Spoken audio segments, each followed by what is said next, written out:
Boa tarde, pessoal. Hoje a gente vai conversar sobre estrutura atômica, especificamente sobre como modelos atômicos evoluíram ao longo do tempo e como isso se conecta com conceitos como número atômico, massa atômica e isótopos.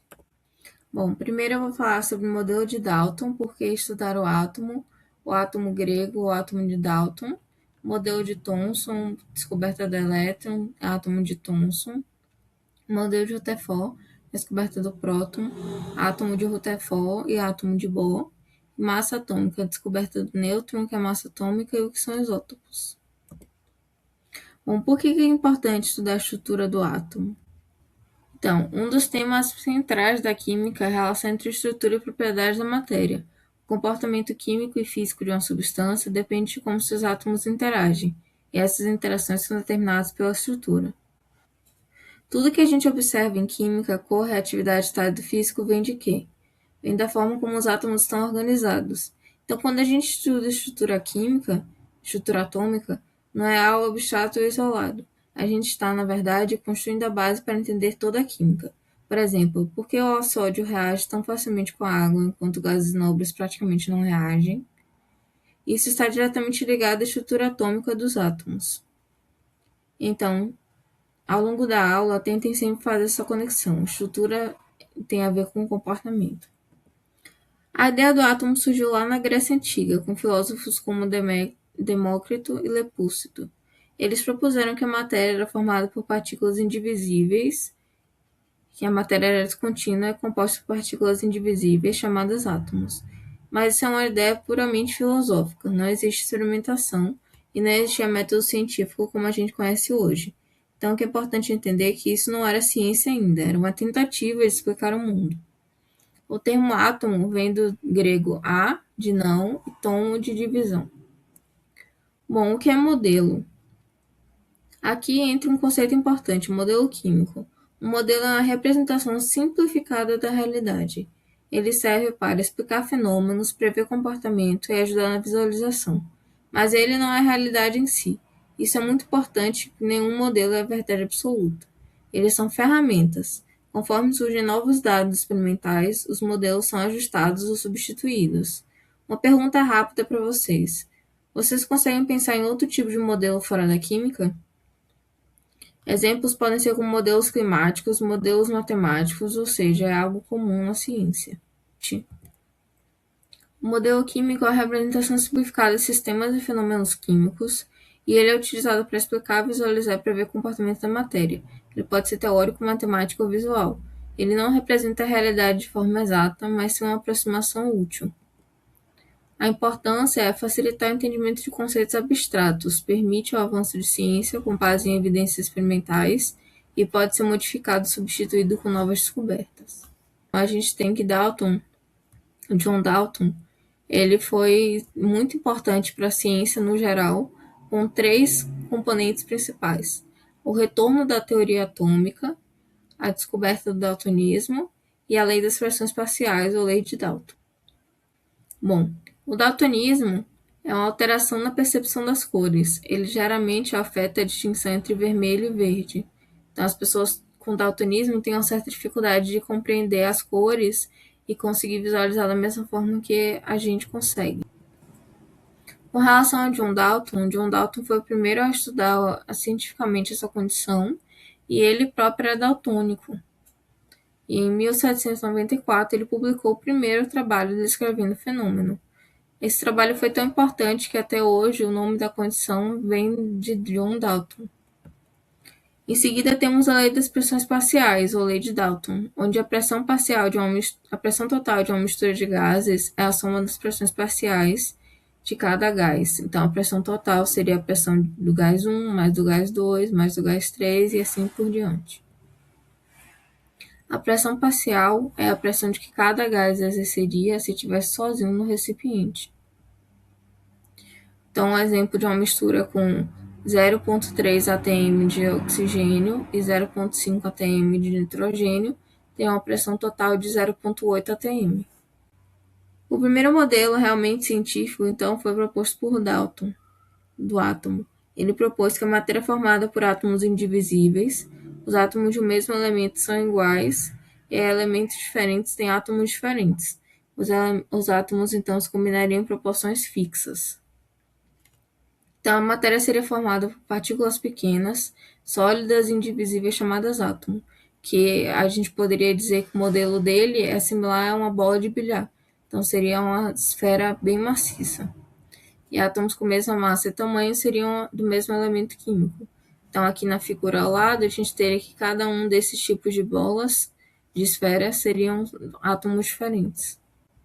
Então, elementos diferentes têm átomos com massas, tamanhos e propriedades diferentes. Átomos se combinam em proporções inteiras para formar substâncias diferentes.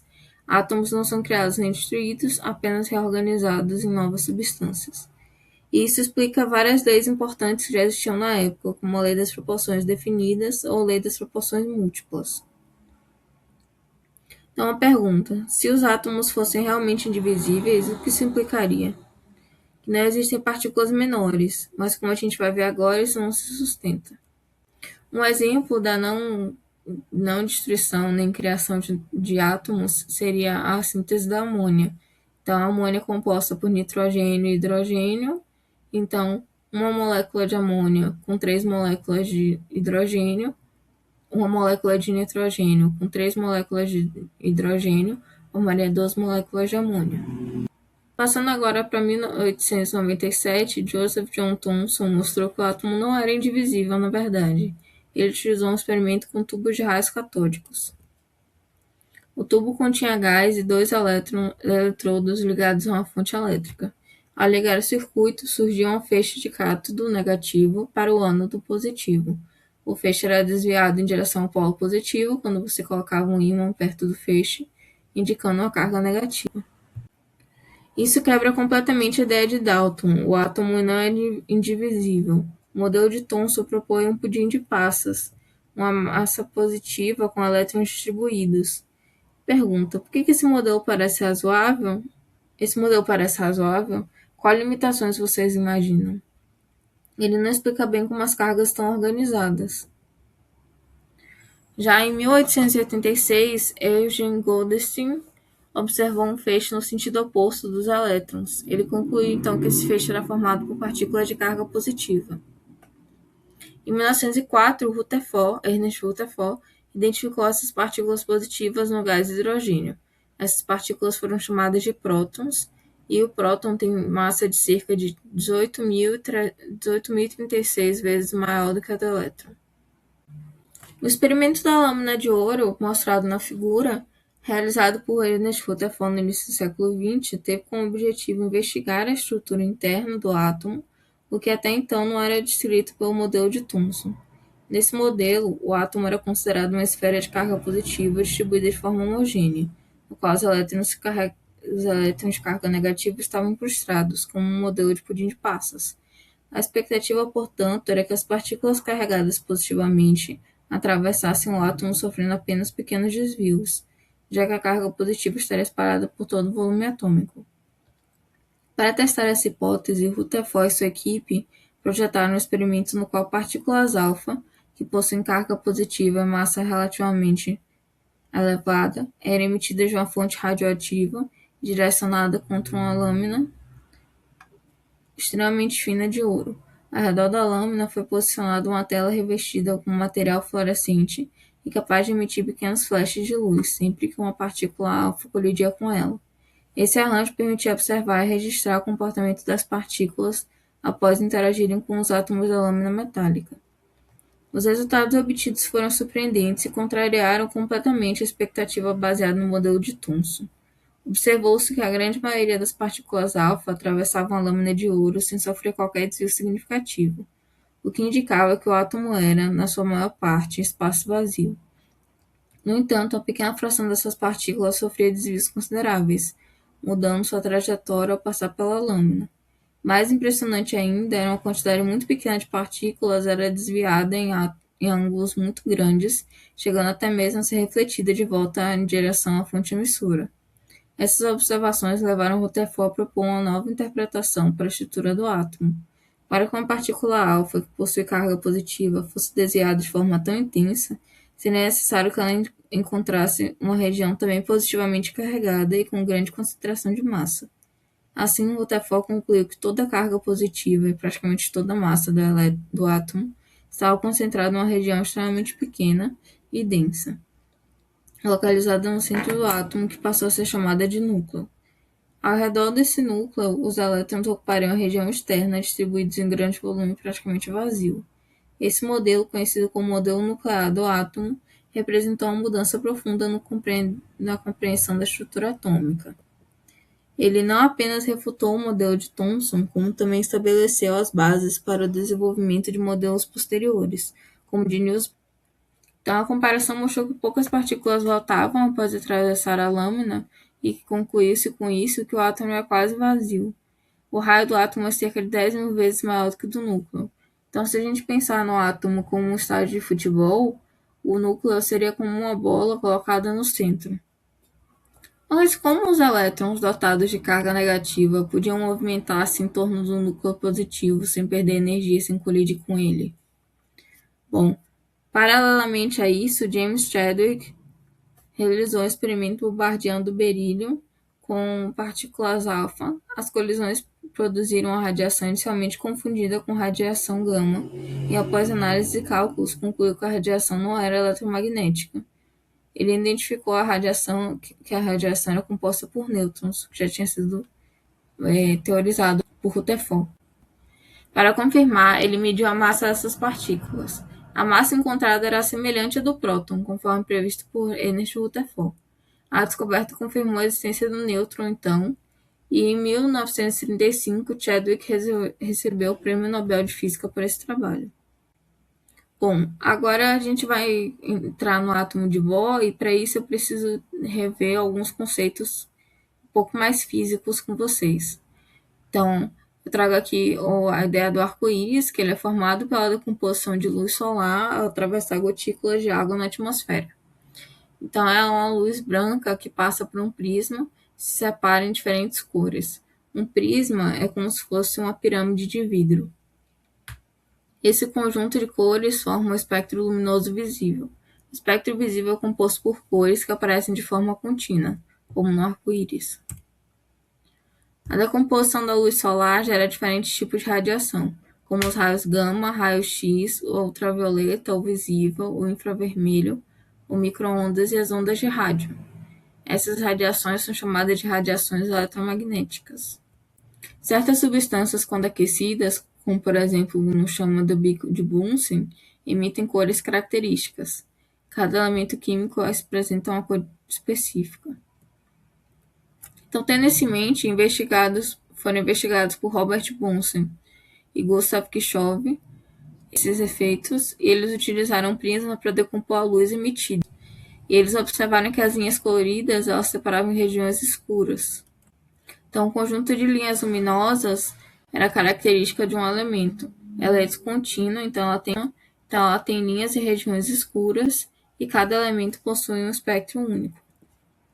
Tendo isso em mente, Rutherford propõe que os elétrons ocupavam determinados níveis de energia ou camadas eletrônicas. Os elétrons, então, não poderiam ter energia zero, ou seja, não estariam parados no átomo.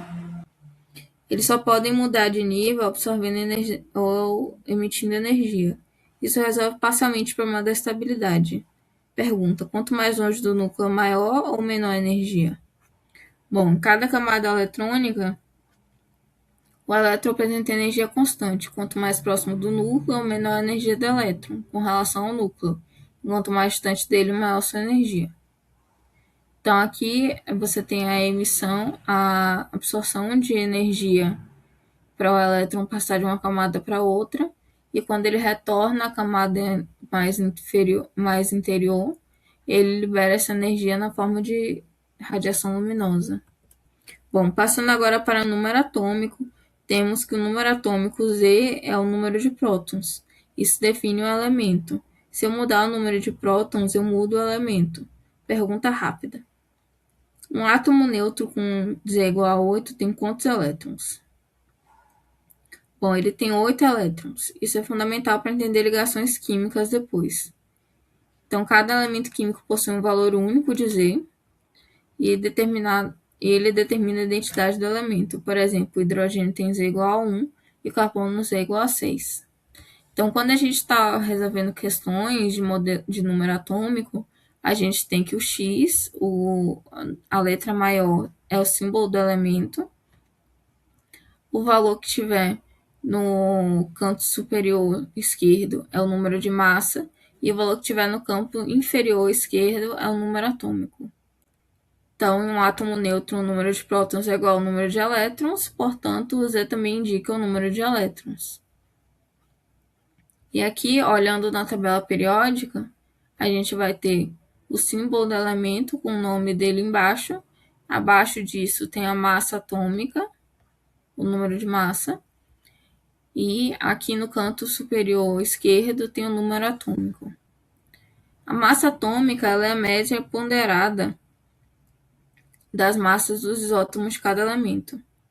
Ela leva em conta a abundância natural de cada isótopo e a unidade de medida é a U, que é a unidade de massa atômica. Bom, mas o que são isótopos? Isótopos são átomos com o mesmo número de prótons, mas diferente número de nêutrons, como por exemplo carbono 12, carbono 13 e carbono 14. Eles têm o mesmo comportamento químico? Sim, porque o que define a química é o número de elétrons. Para a gente fazer esse cálculo, a gente pega a massa atômica, vai ser a massa, vezes a porcentagem em número decimal, mais a massa do segundo isótopo, vezes a sua porcentagem também em número decimal. É importante, então, sempre converter a porcentagem para decimal na hora de resolver as questões. Bom, um exemplo aqui, a gente tem o elemento X, que tem o isótopo 1 de massa 10U e abundância de 20%, e isótopo de massa 11U, com abundância de 80%. Então, no cálculo, a gente faz 10 vezes 0,2 mais 11 vezes 0,8. Então, tem 2 vezes 2 mais 8,8, que dá 10,8. Um elemento possui 75% do isótopo de massa 35U e 25% do isótopo de massa 37U. Pergunta: qual é a massa atômica? Eu vou esperar alguns segundos para vocês tentarem fazer antes de eu dar a resposta.